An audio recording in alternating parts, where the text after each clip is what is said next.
Good morning students, welcome back to your maths class. बच्चों, पिछले कुछ वीडियो से हम सेट थ्योरी पढ़ रहे हैं, पहला चैप्टर पढ़ रहे हैं। पहले चैप्टर में अभी तक हम लोगों ने टाइप ऑफ सेट्स पढ़ लिया है। आज हम पढ़ेंगे operations.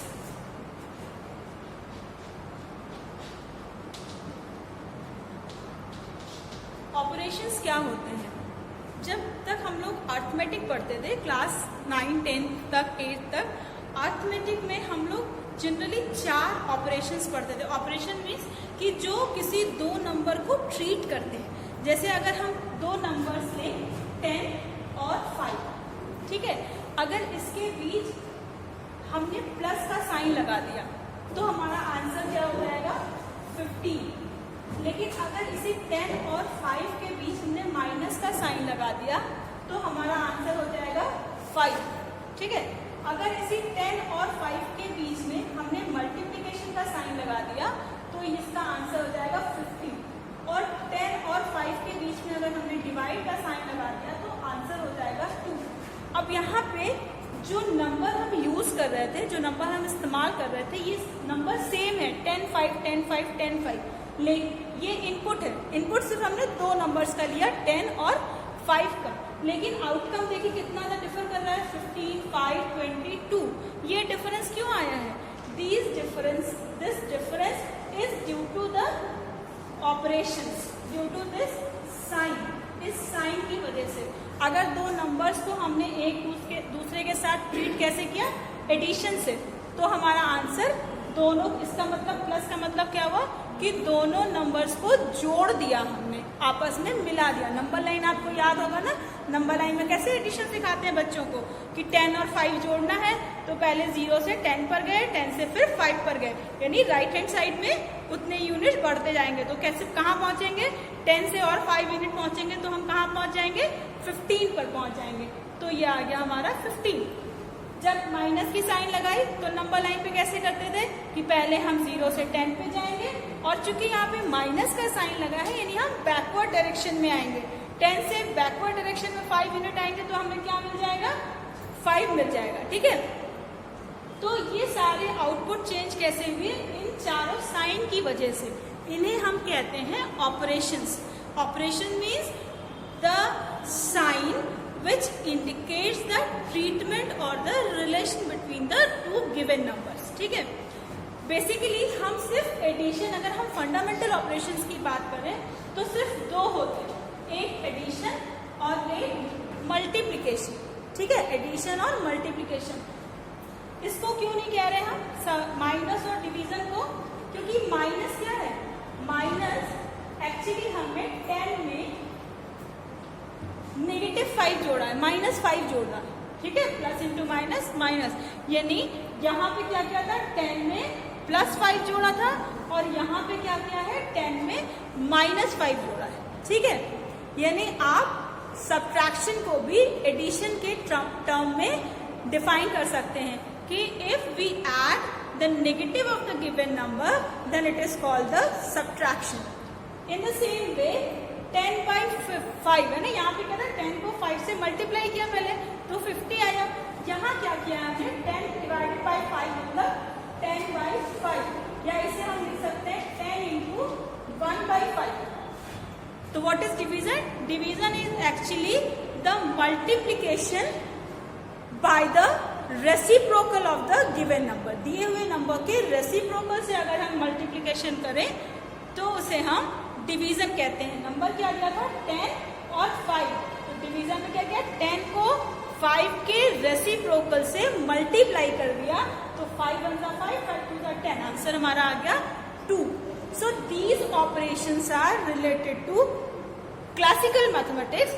You can say that arithmetic and algebra, but now we are in the modern algebra, ठीक है। हम हम मॉडर्न अलजेब्रा में पहुंच गए हैं फर्स्ट ईयर में। और मैंने पहले ही कहा था कि 11th is the nursery for modern mathematics. जैसे आपको नर्सरी में ABCD सिखाया जाता है ना, अल्फाबेट सिखाए जाते हैं आगे की पूरी इंग्लिश पढ़ने के लिए, ऐसे ही 11th में नर्सरी है मॉडर्न मैथमेटिक्स को पढ़ने के लिए। अभी आप यहाँ पे बेसिक चीजें सीखेंगे और फिर इस उसके बेस पर ही आप आगे की पूरी मैथमेटिक्स पढ़ेंगे। आप जहाँ तक पढ़ेंगे वहाँ तक की मैथमेटिक्स के लिए बेस यही फर्स्ट ईयर में तैयार होगा। And that is why first year is not a rest year, first year is very important. अगर आप मैथ्स के साथ आगे बढ़ना चाहते हैं तो फर्स्ट ईयर की मैथमेटिक्स आपके लिए बहुत ज़्यादा इंपॉर्टेंट है और आपको किसी भी कीमत पर उसे इग्नोर नहीं करना चाहिए, ठीक है। अब हम आते हैं अपने मॉडर्न अलजेब्रा में। मॉडर्न अलजेब्रा में भी ऑपरेशंस होते हैं, ठीक है, क्योंकि मैथमेटिक्स में हम क्या करेंगे, मैथमेटिक्स में हम या तो दो नंबर्स को ट्रीट करेंगे या तो दो फंक्शंस को ट्रीट करेंगे, यही तो करेंगे। तो मैथ्स अलग हो गए तो ऑपरेशंस भी थोड़ा अलग हो गए, ठीक है।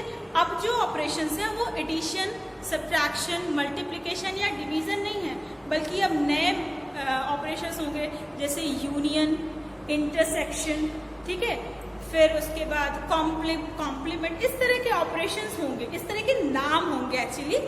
अब हम देखते हैं ये इन ऑपरेशन को वन बाय वन सीखने की कोशिश करते हैं कि ये ऑपरेशंस क्या होते हैं। First of all, union of two sets, union of two sets. अभी जब हम लोग नंबर्स को देख रहे थे तो हमने क्या देखा था कि इनपुट भी हमारा नंबर था 10, 5, दो नंबर्स थे, और जो आउटपुट मिला है वो भी एक नंबर था, चाहे वो 15 हो, चाहे वो 5 हो, चाहे वो 10 हो, चाहे वो 2 हो। तो इसी तरह से जब हम सेट्स पे ऑपरेशंस अप्लाई करते हैं तो उसके बाद हमें फिर से एक नया सेट ही मिलता है। सबसे पहली बात, ऐसा नहीं है कि अभी हम लिखें अगर ए यूनियन बी तो अब आप कंफ्यूज हो जाएंगे, ए यूनियन बी क्या है, is it the new set? Yes, it is a new set. Always when we input 2 or more numbers, it gives a output which we call answer, है ना। Generally हम उसे आंसर कहते हैं, या सोल्यूशन करते हैं ना, उसके बाद ऑपरेट करते हैं ऑपरेशन से, फिर जो मिलता है उसे हम फाइनल आंसर कहते हैं। Actually it is the output of your processing, ठीक है। तो ऐसे ही यहाँ पे भी जो आउटपुट होता है, दो सेट्स का ऑपरेशन लेने पर उसका जो आउटपुट होता है it is an another set, ठीक है, इट इज अनदर सेट। तो सबसे पहले हम जो सीखेंगे वो हम सीखेंगे यूनियन ऑफ टू सेट्स, दो सेट्स का union. Suppose A and B are two non empty set, ठीक है, ए और बी दो नॉन एम्प्टी सेट्स हैं। तो ए यूनियन बी, ये किसका साइन है, यूनियन का, A union B. A union B क्या होगा, A union B is set of all x's such that x's belongs to either a or b, ठीक है। थोड़ा डिफिकल्ट हो गया, नहीं समझ में आ रहा क्या है। अब इसको थोड़ा ये एक स्पेसिफिक डेफिनेशन हुई, टेक्निकल डेफिनेशन हुई। अब हम ये समझने की कोशिश करते हैं कि क्या इस सेंटेंस का मतलब है। मैंने कहा कि x a union b is set of all x's such that x belongs to a और x belongs to b। ये मैथमेटिकल रिप्रेजेंटेशन हुआ। अब इसका इंटरप्रिटेशन देखते हैं क्या है कि a यूनियन b उन सभी एलिमेंट्स का सेट होगा जो या तो a में हो या b में हो, ठीक है। मतलब अगर कोई एलिमेंट a में है तो वो भी a यूनियन b में होगा, अगर b में है तो भी a यूनियन b में होगा। मतलब set of all elements of a and all elements of b is called a set that is a union b, ठीक है। तो ऑब्वियसली ये जो सेट है वो बड़ा सेट होगा a और b से। अगर a और b को अलग अलग देखें तो a यूनियन b एक बिगर सेट होगा।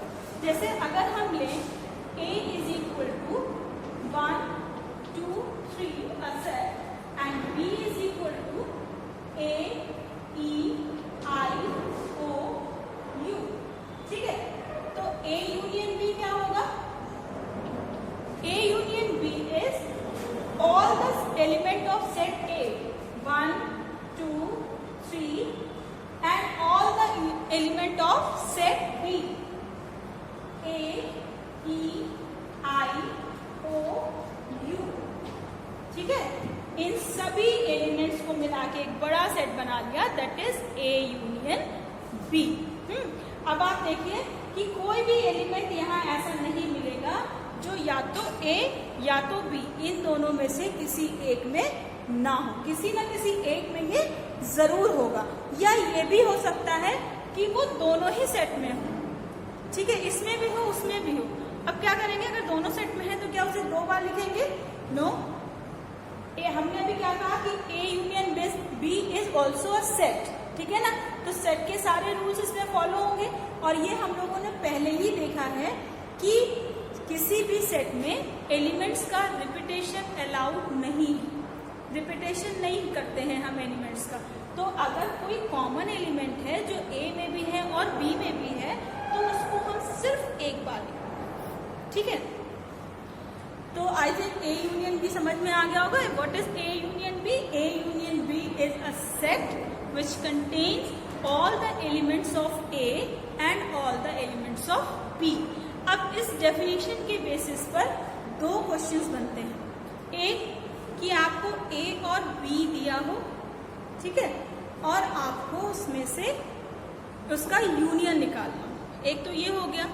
दूसरा क्या होता है कि आपको सेट A दिया है, ठीक है, सपोज करो सेट A दिया है, सेट A यूनियन B दिया है, और आपसे पूछा जाए कि सेट B क्या था, तो A जितने एलिमेंट A में है उतने एलिमेंट A से निकल जाएंगे, ठीक है। अब जो बचे हुए एलिमेंट्स हैं वो B के एलिमेंट्स होंगे, लेकिन ये उस कंडीशन में होगा जब A और B दोनों डिसजॉइंट सेट हो, मतलब दोनों में कोई कॉमन एलिमेंट ना हो, ठीक है।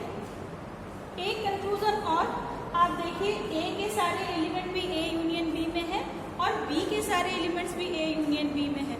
इसका मतलब क्या हुआ कि A is a subset of A union B as well as B is also a subset of A union B, ठीक है। सो A is the subset of A union B and B is also a subset of A union B। तो इसकी definition आप proper definition अपनी book से देखकर exercise start करने से पहले अपनी कॉपी में लिख लें, ठीक है। Now move to the next operation, but before going to another operation let us discuss something more, some more things on union. अब जैसे आपने देखा कि A और B दोनों ही A यूनियन B के सबसेट होते हैं, तो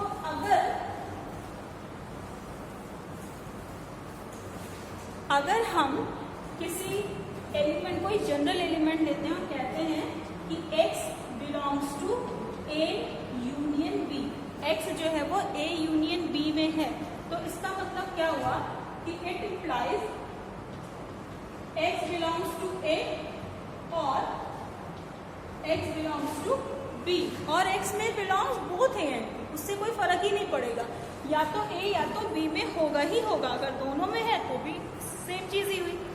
तो ये लिखने का तरीका होता है कि अगर कोई एलिमेंट A यूनियन B में है तो वो या तो A या तो B या फिर दोनों ही सेट में होगा, और अगर X does not belongs to A union B लिखा है तो इसका मतलब हुआ कि X does not belongs to A, X या तो A में नहीं है, and X does not belongs to B। अगर लिखा है कि X does not belongs to A union B, इसका मतलब क्या हुआ कि X A में भी नहीं है और X B में भी नहीं है, क्योंकि अगर A या B में से कहीं पर भी X होता तो X इसमें A यूनियन B में जरूर होता, ठीक है। अब कुछ प्रॉपर्टीज यूनियन की। Student, before moving to the next operation, let us discuss about the properties of union। जैसे आपने क्लास 8th स्टैंडर्ड में properties of addition, properties of multiplication पढ़ा है ना, क्लोजर प्रॉपर्टी, एसोसिएटिव प्रॉपर्टी, फिर कम्यूटेटिव प्रॉपर्टी पढ़ा है ना। ऐसे ही हम यूनियन और इंटरसेक्शन के लिए भी पढ़ेंगे कि ये किन प्रॉपर्टीज को होल्ड करते हैं, ठीक है। First property of union is वर्ग सम नियम, हिंदी में कहते हैं, या idempotent law. Idempotent law, what is idempotent law? If we take union of a non empty set with itself then the result is A, the set itself. मतलब अगर किसी सेट का उसी सेट के साथ यूनियन निकालें तो आंसर क्या होता है, जो आउटपुट क्या होता है, वो सेट ही खुद होता है। बहुत सिंपल सा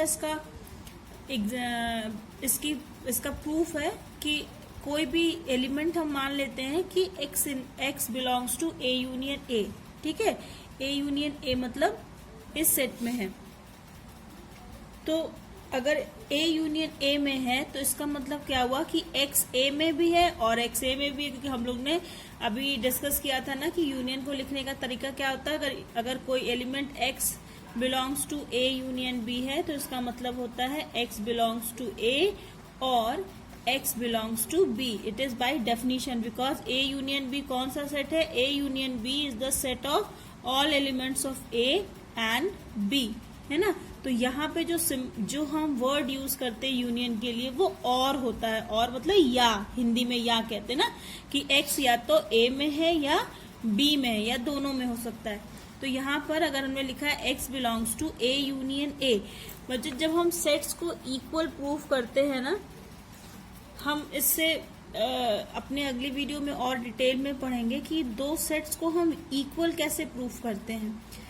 जब हम लोग ने सबसेट पढ़ा था तो हम लोग ने उसमें डिस्कस किया था कि अगर किसी दिए हुए सेट का सबसेट निकालना है, all possible subset 2 to the power n होता है। अगर n एलिमेंट्स हैं तो 2 to the power n होता है। मतलब अगर 3 एलिमेंट हैं सेट में तो उसका पॉसिबल नंबर ऑफ सबसेट्स कितने हो जाएंगे? पॉसिबल नंबर ऑफ सबसेट्स कितने हो जाते हैं उसके? 2 to the power 3 यानी 8 सबसेट्स। इस तरह से हम लोगों ने निकालना सीखा था ना। इसमें दो तो कंफर्म सबसेट होते हैं, एक फाई और दूसरा द सेट इटसेल्फ, ठीक है। आप सपोज करो कि दो सेट्स हैं ए और बी, ठीक है, दोनों नॉन एम्प्टी हैं। हम कह रहे हैं कि A is a subset of B, इसका मतलब क्या हुआ कि A के सारे एलिमेंट्स हैं B में। फिर अगर हम इसका रिवर्स भी लिखें, ये भी सही है, और फिर हम कह रहे हैं कि B is also a subset of A, B जो है वो A का सबसेट, B भी A का सबसेट है। तो उसका क्या मतलब हुआ? पहले वाले स्टेटमेंट से कि A के सारे एलिमेंट्स B में है, और दूसरे स्टेटमेंट से क्या इंडिकेट हो रहा है कि B के सारे एलिमेंट्स A में है। तो A के सारे एलिमेंट्स B में है, B के सारे एलिमेंट्स A में है। इसका मतलब क्या हुआ कि A और B में सेम एलिमेंट्स हैं, है ना। A और B में मान लो A अगर तुमने लिया है 1 2 3, ठीक है, और B तुमने लिया है 2 1 3 है मैंने। तो अगर ये A के सारे एलिमेंट्स B में है, 1 1 है, 2 2 भी है, 3 3 भी है, और B के भी सारे एलिमेंट्स देखो 1 में है, 2 है, 1 है, 3 है ना। तो ये कब होता है ऐसा? ये तभी पॉसिबल है जब दोनों सेम सेट हो जाएं। अदरवाइज अगर सेम नहीं होते तो इसमें से हो सकता है कोई नंबर छूट जाता या इसमें से कोई नंबर छूट जाता, ठीक है। क्योंकि सबसेट होने के लिए जरूरी तो है नहीं कि सारे नंबर्स हों, सारे एलिमेंट्स हों।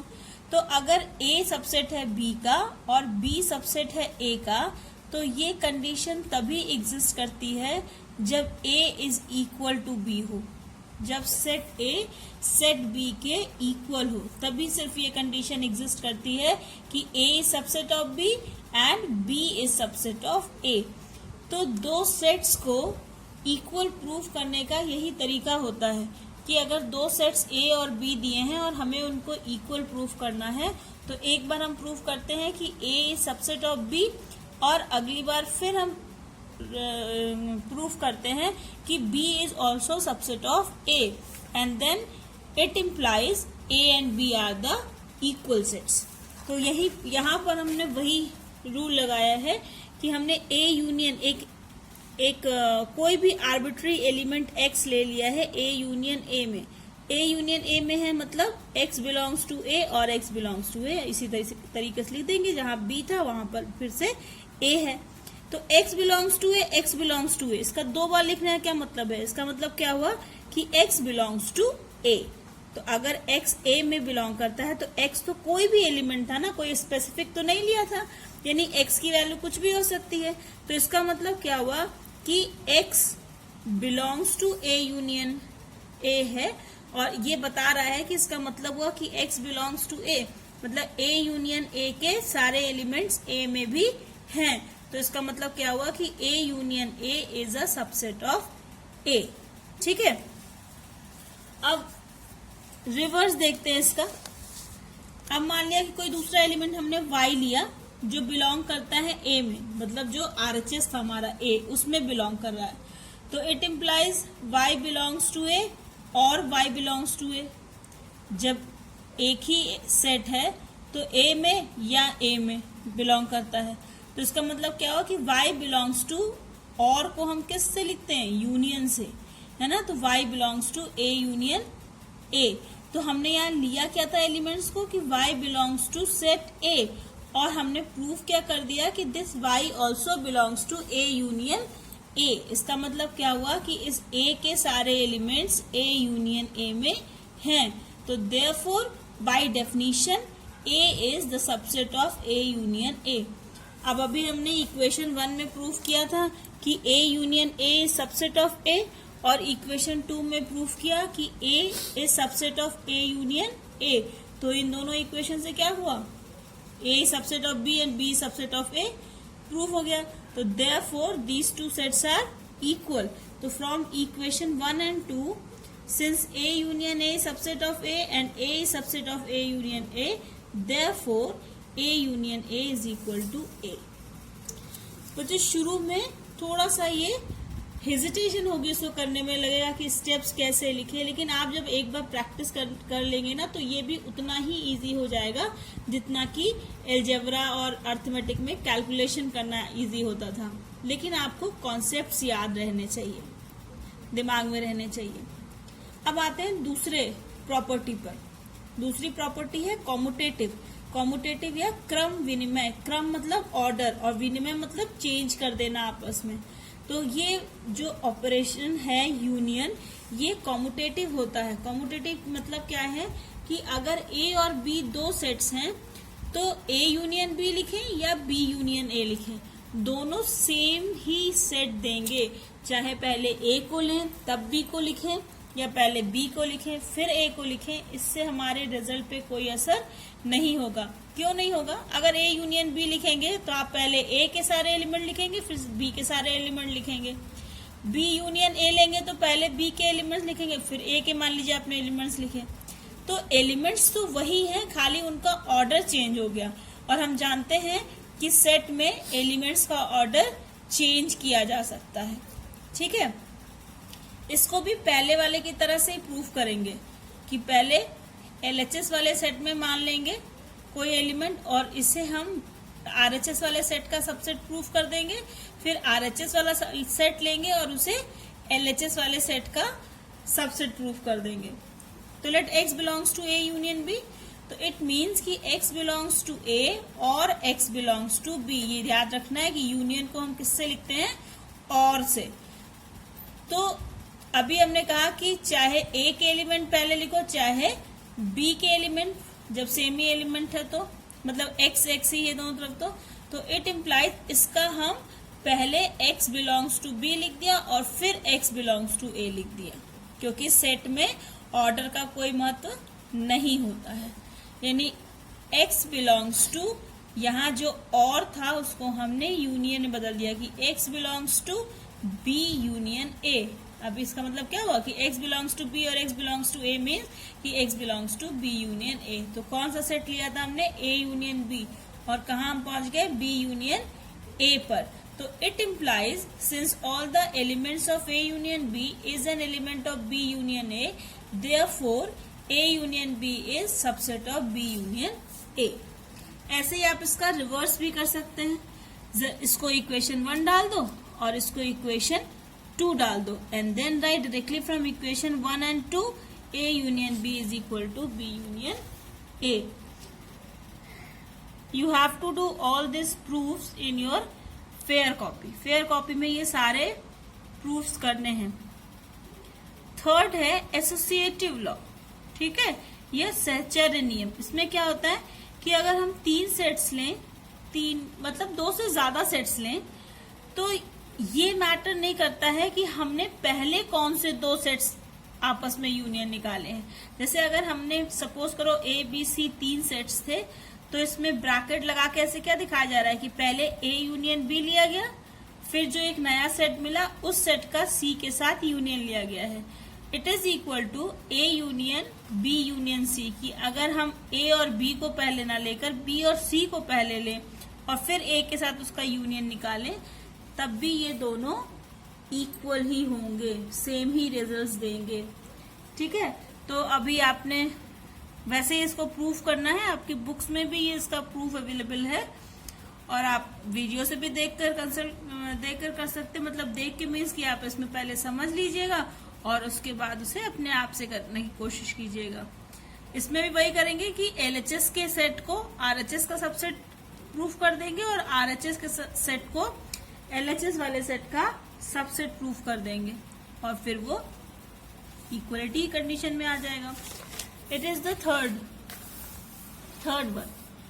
देन फोर्थ इज तत्समक नियम या लॉ ऑफ आइडेंटिटी.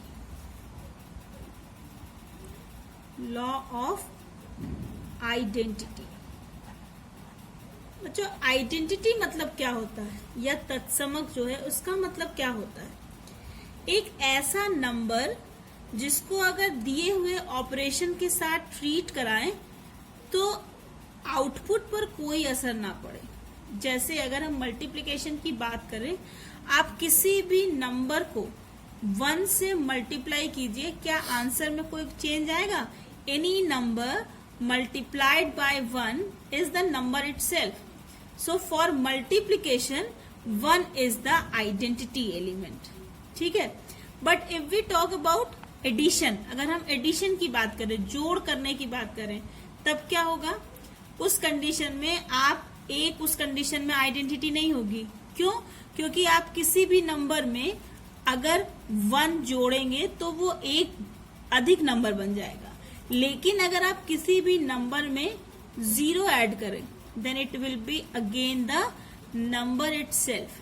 ठीक है, so therefore 0 is the identity in case of addition and 1 is the identity in case of multiplication.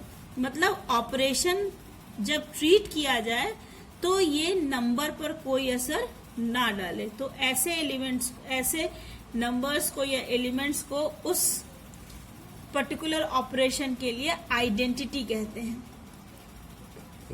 Union के कंडीशन में क्या होता है? Null set phi is the identity. Identity element क्या होता है? फाई. ठीक है, यानी A union phi is equal to A itself. किसी नॉन एम्प्टी सेट का रिक्त समुच्चय के साथ यूनियन निकालने पर, संघ निकालने पर आउटपुट वो सेट ही होता है. क्योंकि फाई में तो कोई एलिमेंट है ही नहीं, तो ए यूनियन फाई में कौन से एलिमेंट होंगे? जो एलिमेंट ए में होंगे. तो फिर से हमारा कौन सा सेट बन जाएगा? वो सेट ए ही बन जाएगा. ठीक है, ये हो गया तत्समक. अब एक होता है law of universal set. Law of universal set, fifth one. Universal set क्या होता है? यूनिवर्सल सेट मतलब इसे हम कैपिटल यू से रिप्रेजेंट करते हैं. यूनिवर्सल सेट मतलब वो सेट होता है जिसमें कि बाकी सारे छोटे छोटे सेट्स इन्वॉल्व होते हैं. ये अलग अलग मतलब उसके सबसेट होते हैं. इन्वॉल्व होते हैं, उस सेट के अंदर होते हैं. ये अलग अलग सेट्स के लिए अलग अलग हो सकता है. ऐसे अगर हम नंबर सिस्टम की बात करें तो रियल नंबर का सेट जो है वो यूनिवर्सल सेट होगा, है ना. इसमें नेचुरल नंबर्स भी आ जाते हैं, इंटीजर्स भी आ जाते हैं, होल नंबर्स भी आ जाते हैं, रैशनल भी आ जाते हैं, इरेशनल भी आ जाते हैं। जितने भी आप सेट्स बनाएंगे ये सभी के सभी रियल नंबर्स के सेट में आ जाएंगे। उसी के सब, ये सब क्या है, रियल नंबर वाले सेट के ही सबसेट्स हैं।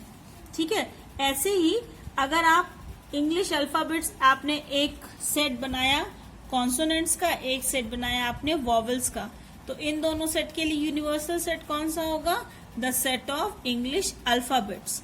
ठीक है, तो इसे हम कहते हैं यूनिवर्सल सेट। यूनिवर्सल सेट मतलब वो बड़ा सेट जिसमें आपके दिए हुए सारे सेट्स आ जाए, मतलब दिए हुए सारे सेट्स उस बड़े वाले सेट के सबसेट हो। जो जो भी एलिमेंट उनमें है वो सब के सब उस बड़े वाले सेट में होने चाहिए। तो ऐसे सेट्स को हम यूनिवर्सल सेट कहते हैं।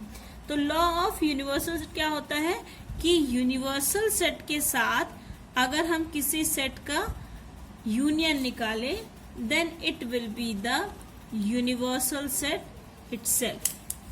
ठीक है, ये यू जो है ये यूनिवर्सल सेट के लिए है और ये यूनियन का साइन है। तो यूनिवर्सल सेट के साथ अगर किसी भी सेट का हम यूनियन निकालें then it is the union set itself. तो ऑब्वियस सी बात है, सपोज करो हम अल्फाबेट्स वाले एग्जाम्पल लें, तो अल्फाबेट्स वाले एग्जाम्पल में हमारा यूनिवर्सल सेट क्या है, A, B, C, D and so on, कहाँ तक, Z तक इंग्लिश अल्फाबेट्स का है। और A जो है ये हमने ले लिया P, Q, R, S। ठीक, अब हम निकाल रहे हैं U यूनियन A। तो अब देखो सारे एलिमेंट्स लिखेंगे हम, पहले U के यूनिवर्सल सेट के, तो A, B, C and so on Z तक लिख लिया। अब हम A के एलिमेंट्स लिखेंगे, तो A के एलिमेंट जब लिखने लगेंगे तो देखो P यहाँ है, P तो इसमें भी होगा ना, A, B, C, D, E, F, G, H, I, J, K, पूरा अल्फाबेट है इसमें।